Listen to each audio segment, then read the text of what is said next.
বাঘ যতই শক্তিশালী হোক, বাঘ যতই শিকার করুক, বনের রাজা কিন্তু সিংহ।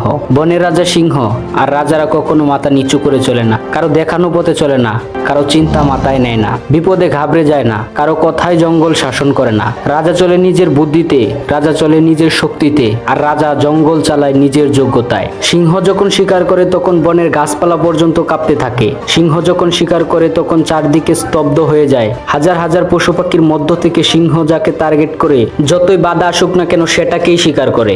যদি মিস হয়েও যায়, পরের বার আবার চেষ্টা করে, কিন্তু একসময় ঠিকই শিকার করে। কারণ সে বনের রাজা, সে সবার থেকে আলাদা। সে সবার থেকে আলাদা কারণ তার বুকে আছে সাহস, রক্তে আছে তেজ, আর মাথায় চড়ে লক্ষ্যে পৌঁছবার চিন্তা। তাই বন্ধু, সিংহের মতো হও, নীরবে বসে থেকো না, সিংহের মতো গর্জন করতে শিখো। কারণ আমাদের এই সমাজটা দুর্বল লোকদের আরো দুর্বল করে তোলে, আর সাহসীদের কাছ থেকে দৌড়ে পালায়। তাই সিংহের মতো থাবা মারতে শিখো, শিকার তোমার থেকে পালাতে পারবে না। সিংহের মতো গর্জন করতে শিখো, কেউ তোমার কাছে আসার সাহস পাবে না। অস্ত্র নিয়ে যুদ্ধে ঝাঁপিয়ে পড়ো, দেশ শাসন করা থেকে কেউ তোমাকে আটকাতে পারবে না। লক্ষ্য ঠিক রেখে এগিয়ে যাও, কেউ তোমাকে তোমার রাস্তা থেকে সরাতে পারবে না। তুমি যদি একটা শহর শাসন করতে পারো, তাহলে পুরো দেশ তোমার হাতের মুঠোতে চলে আসবে। তাই বলছি, সিংহের মতো হও, যে কিনা বনের রাজা হওয়ার যোগ্যতা রাখে, যে কিনা একাই 100 জনকে মেরে ফেলার ক্ষমতা রাখে, যার থাবায় পুরো জঙ্গল কাঁপে, যার হুঙ্কারে হাজারো পশু পাখি দৌড়ে পালায়। কারণ life is dangerous, but you are not so counting as to stop,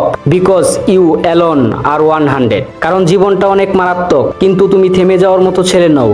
কারণ তুমি সিংহের মতো থাবা মারতে শিখেছো, সিংহের মতো গর্জন করতে শিখেছো, সিংহের মতো শিকার করতে শিখেছো। বিপদে হারতে শিখোনি, কষ্টে কাঁপতে শিখোনি। কারণ তোমার রক্তে রয়েছে সিংহের মতো তেজ, বুকে রয়েছে সাহস, আর মাথায় চলে সফল হওয়ার চিন্তা। দেখা হবে এফেক্ট শান্ত ইউটিউব চ্যানেলের কোনো একটি নতুন টপিক নিয়ে। আর এগিয়ে যাও তোমার লক্ষ্যে।